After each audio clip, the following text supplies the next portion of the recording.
Magandang araw po sa inyong lahat mga kababayan at welcome back dito po sa PNR. At ito nga mga karibin natin, si Bak sa Palasyo. Nako, nagtatanong po mga kababayan, lumabas ang tunay na kulay, BP Sara. Yan mga karibin natin, patungkol po riyan ang ating alamin at bibigyan ng komento ngayong araw na ito. Pero bago pong lahat, kung bago ka pa lang at di pa po nakapag-subscribe sa ating munting channel, please don't forget to subscribe at palike na rin po ng video ito. Maraming salamat po at ito na nga, simulan na po natin to. Sawa na ang bayan ko sa magnanakaw na tao.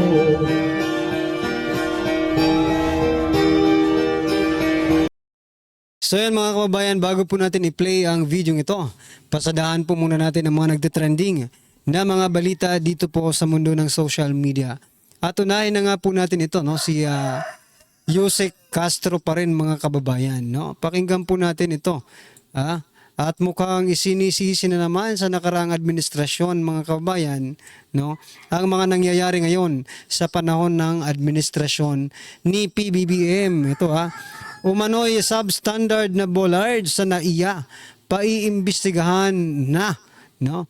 Ito, pakinggan po natin to mga kababayan at bigyan natin ng reaksyon. Yusek, bukod sa driver's error, isa sa mga sinisisi sa nangyaring aksidente sa NAIA na ikinamatay na 2 tao ay ang hinihinalang substandard na bollard na dapat sana napigilan yung SUV at naprotektahan ng mga tao roon.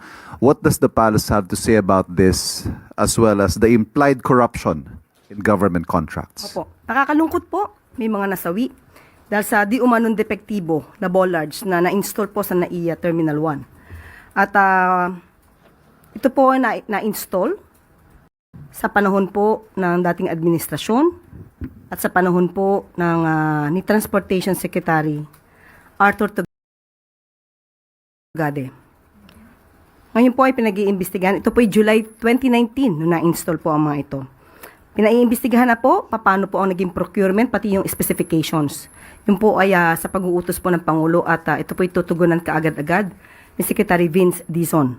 At pati po ang pag-inspect sa mga bollards at ang mabilisang pagpapalit po dito para sa safety po ng nakakarami.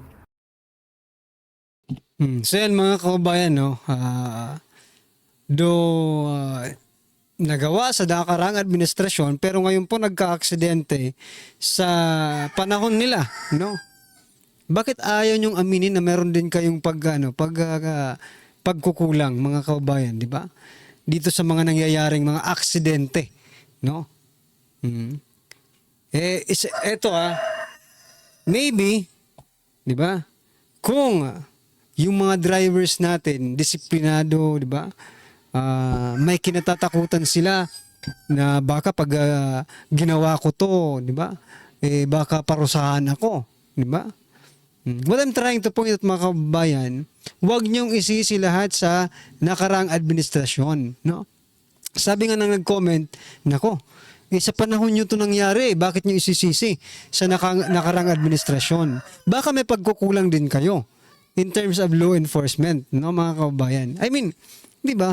Kung itong mga hinayutak ng mga drivers na ito ay merong kinatatakutan, like for example kay former President Duterte, di ba? Kung sila ay may kinatatakutan, no, na mga batas sa ating bansa, teka lang, hindi ako iinom, hindi ako gagamit ng mga illegal na droga before mag-drive, at saka bawal talaga yan, di ba?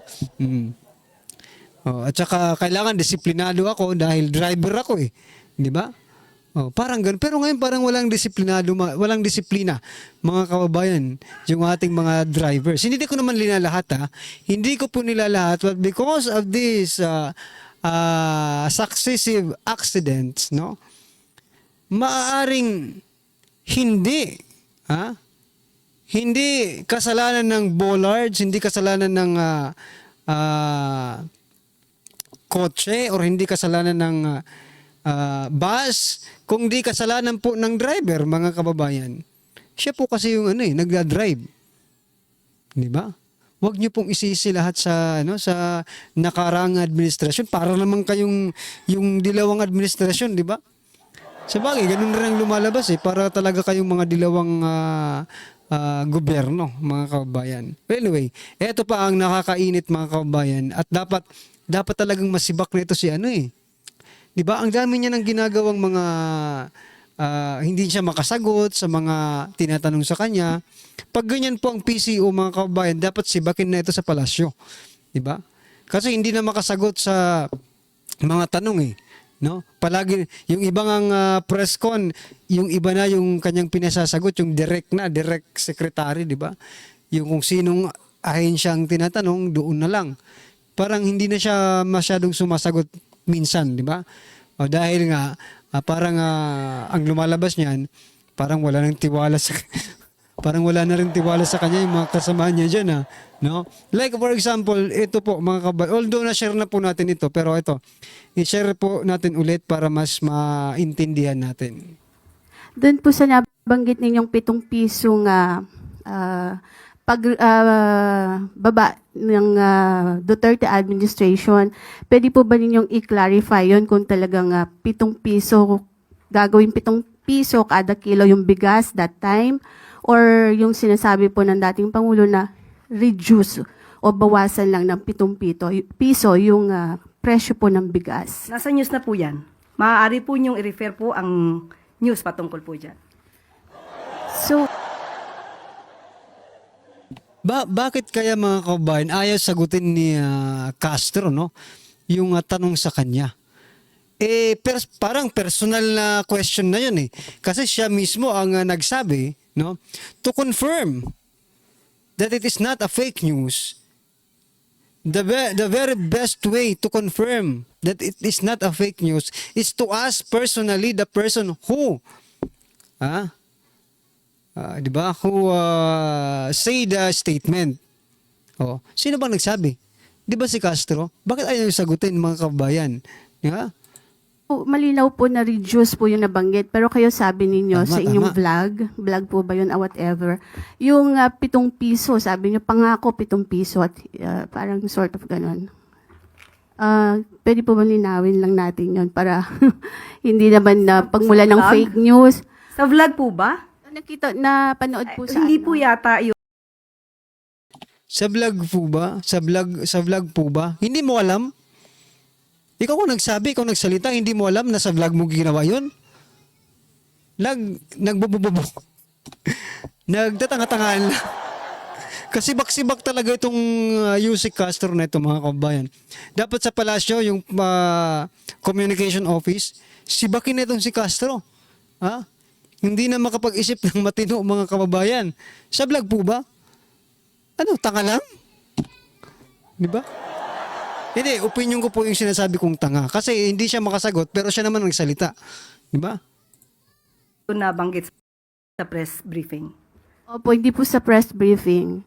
Parang you're talking na pinapakita nyo pa yung SONA something ni PRRD. Para lang po magkaroon ng sa halip Hindi na... po yun pahayag ng Pangulo. Nandito po tayo sa ating press briefing para ihayag po ang direktiba, announcements ng palasyo. Hindi po patungkol sa aking pagbablog. hindi pa Maraming nabanggit ko salamat lang po yung vlog, Yusek, para lang po hindi Miss Eden, malito. pasensya na po, hindi po ako makakasagot ng anumang sinabi ko outside from this press briefing. Kung ano man ang aking naging opinion personal, pag-usapan natin sa labas. At Gusto mo pag-usapan sa labas. O ito, sa labas ito. Tinatanong ka namin, gaya po ng pagtatanong ni Miss Eden, mga kababayan. Sige nga po. Papakisagot nga po, PCO Claire Castro. Reduce ba or pababain hanggang 7 pesos yung sinabi ni former President Duterte? O yan, tinatanong ka na po namin. Tinatanong ka na po ng taong bayan, no? Sagutin mo sana, sumagot ka sa vlog mo, no? Kaso iba naman topic mo, Duterte lang ang alam mong topic no? Pagdating sa inyo, nagpupulasan na kayo. Naka po. Anyway, that's why nailagay ko po dito sa thumbnail natin na sibak sa palasyo. Question mark because tinatanong ko sarili na ako, di ba? Kung kasibak-sibak ba ang ganitong PCO secretary, di ba? I think kasibak-sibak siguro ang ganitong klaseng sekretary, mga kababayan, sapagkat, no? Siya mismo ang nagsasabi, bawal ang fake news, labanan natin ang fake news. Hoy kayo mga mainstream media, kung inayuta kayo. Ito, labanan natin ang fake news. Sama-sama natin labanan si Castro. Tirahin nyo rin.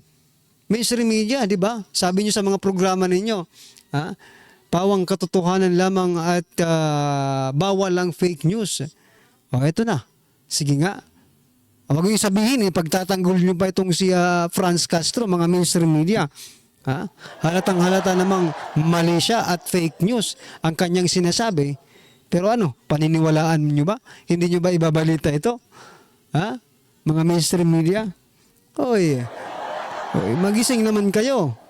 You are part of the nation building. Pag ganitong secretary po ang pagsalita ng salita, this could not lead to a nation building, no?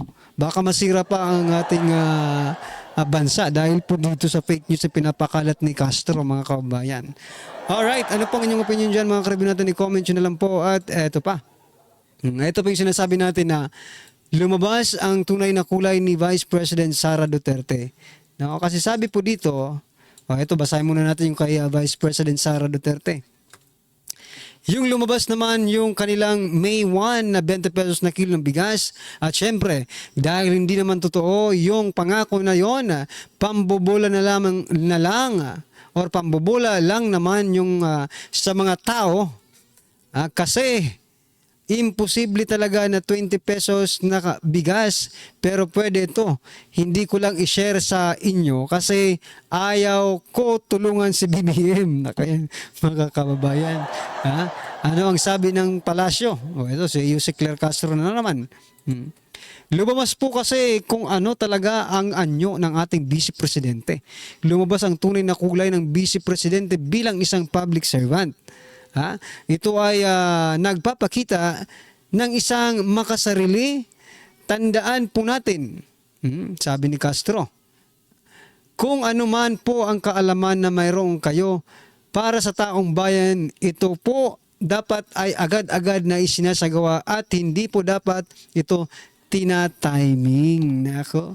Ibig mong sabihin si Vice President Sara Duterte, ang mag-iisip para sa inyo sa 20 pesos na kilo ng bigas? Alam na po namin itong totoong kulay ni Vice President Sara Duterte bilang isang public servant. No? Noong mayor pa lamang po siya, natunghayan na po natin kung gaano niya kamahal ang makanyang mga nasasakupan. No? Noong isang beses po ay sinumbag niya ang isang traffic enforcer, mga kababayan, no? Na may ginagawang kabulastugan. Di ba? Yan po si Vice President Sara Duterte.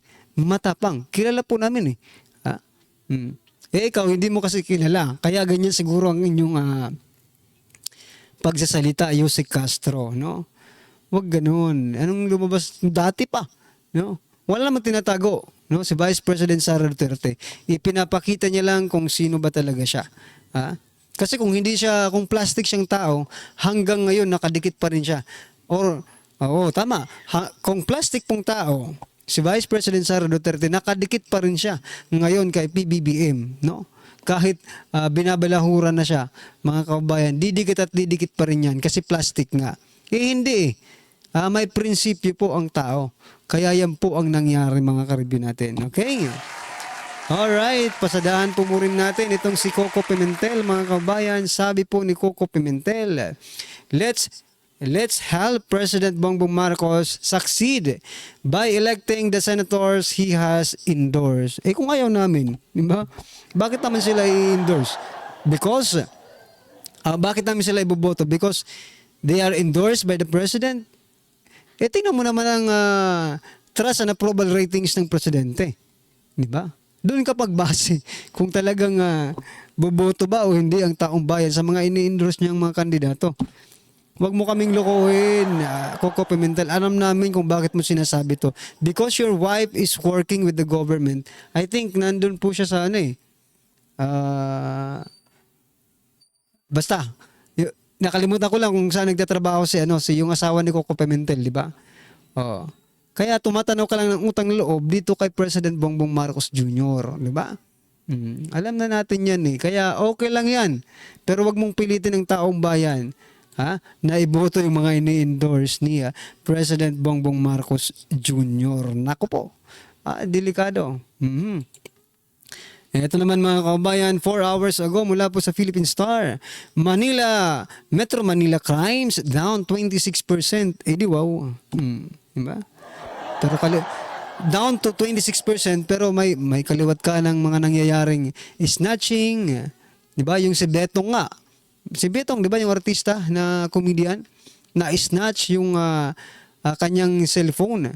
Tapos, di ba sa isang Japanese restaurant, hinold up.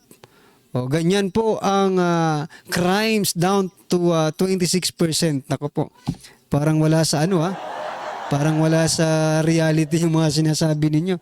Anyway, ano po ang inyong reaction dyan? I-comment nyo na lang po. At eto, sama-sama po natin pakinggan, panoorin at bigyan ng komento ang video ito. Eto na po. Viral at pinag-uusapan ngayon sa mundo ng social media na tila ayaw ipalabas ng mga bayarang media. Sadyang ang katotohanan na talaga ang siyang tila sasampal sa mga kasinungalingan ng gobyernong Agbat dahil matapos nga ang kaluwat ng kontrobersyal na mga isyong ibinabato sa mga Duterte, partikular na kay Vice President Sara Duterte, ay sadyang nananaig pa rin ang katotohanan laban sa kasinungalingan. Samantala, hindi na rin nakapagpigil pa at tila harapang sinampal ng kahihiyan ng Senate President na si Chis Escudero ang kasalukuyang Undersecretary na si Attorney Claire Castro matapos umano nitong sadahan at gawa ng samut-saring intriga ang mga Duterte na tila hindi na naaangkop sa kanyang trabaho bilang PCO ng palasyo. Gaano nga ba ito katotoo? Ating alamin. Tila nasampal nga ng kahihiyan at katotohanan ang bagong Undersecretary ng President Communication Office at vlogger na si Attorney Claire Castro matapos nitong tila araw-arawin ang mga Duterte sa kanyang mga vlog, lalong-lalo na sa kanyang mga press conference sa Malacanang upang gawan umano ng intriga at siraan lamang ang mga Duterte matapos itong magbigay ng isang pahayag na tila patama kay Senate President na si Chis Escudero patungkol sa impeachment case ni Vice President Sara Duterte. Ngunit agad naman itong sinagot ng Pangulo ng Senado na si Chis Escudero na tila malaking sampal sa bagong Undersecretary ng Malacanang na si Attorney Claire Castro. Ayon niya sa naturang mga pahayag, kahit hindi pa tayo nagkakasala at hindi ko pa alam kung ano yung nagawa nating mali ay patatawarin na niya tayo. Aminado po ako, excited ako every seconds of my life dahil mayroon po tayong task or obligasyon na dapat gawin para sa taong bayan at para sa bansa. Patawarin na lang natin siya bago lang siya at baka excited pa, nakakaligtaan lang siguro niya na siya ang tagapagsalita ng Pangulo. Duda ako. So yan mga kabayan, di ba? Pati si Senator or Senate President Chis Escudero, no? Parang lumalabas ay pagbigyan na natin itong si Claire Castro dahil bago pa lang. Pero di ba? Kahit bago ka pa, siguro ko alam mo naman ang trabaho mo, di ba? Na tagapagsalita ka ng presidente. And whatever comes out in your mouth, yan po ang sinasabi ng presidente. Kaya nga sabi ko kanina mga kababayan, dapat ba kayang sibakin na ito at palitan na si Yusek Claire Castro, mga kababayan? Dahil nakakahiya po, no? Siya po ang tagapagsalita ng presidente at minsan, no? Nagbablog po siya at fake news din yung iba niyang fake news din po yung iba niyang sinasabi. Tulad ng kanina yung sa rice, di ba? Ni former President Duterte, yung 7 pesos, di ba? Di ba fake news yun, yung sinasabi niya? Ngayon, ano ang gagawin ng ating Pangulo? Di ba ayaw ng ating Pangulo na ng fake news? Ito, nagpapakalat ng fake news, paano ba yan? Pero kung DDS vlogger ito mga kababayan, talagang binira na ito ng binira. Kaso hindi eh. Baka ipatawag ba ito sa TRICOM kung talagang DDS vlogger itong si Castro dahil sa pagpapakalat niya ng ganito, di ba? Pero hindi po ginagawa ng ating gobyerno sapagkat mukhang nakikinabang rin yata ang gobyerno kay Atty. Castro, di ba mga kababayan? Ano po ang inyong opinion, reaction patungkol po dito mga karibin natin? I-comment nyo na lang po sa baba para at least alam po ng ating mga kababayan ang inyong opinion. Maraming salamat po. Please don't forget to like the video. Maraming salamat po. Sawa na ang bayan ko sa magnanakaw na tao.